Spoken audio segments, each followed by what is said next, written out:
এই ব্যাপারটি কিন্তু একদম interesting. Mister noodles, cup noodles, magic masala এর ভিতর কতগুলো উপকরণ অ্যাড করে দেয়, দেন এটা কিন্তু একটা ইজি প্রসেস খাবার আমার কাছে মনে হয়।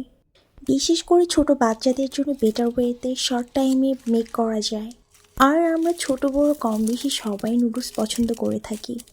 অনেক সময় ব্যস্ততার ক্ষেত্রে নুডলস রান্না করতে টাইম লেগে যায়, দেন এটা কিন্তু একটা বেটার ওয়ে যে জাস্ট হট ওয়াটার অ্যাড করে নিলেই কিন্তু সুন্দর মতো করে খাওয়া যাচ্ছে নুডলসটা, রাইট?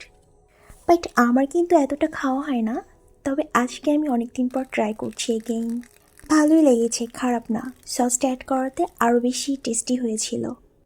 আমি কিন্তু মাঝে মাঝে মিস্টার কাপ নুডলসটা খাই, আমার কাছে তো ভালোই লাগে। মাঝে মাঝে রান্না করার ঝামেলাটা কিন্তু করতে ইচ্ছা করে না, দিন তখন কিন্তু ইজি ওয়েতে জাস্ট গরম পানি দিয়ে এটা খেতে ভালোই লাগে। নিশ্চয়ই আপনারা খেয়েও ট্রাই করতে পারেন যারা এখনও খান নাই। তো আমার ভিডিওটা যদি ভালো লেগে থাকে অবশ্যই লাইক কমেন্ট করবেন। তো ভালো থাকবেন, আল্লাহ হাফেজ।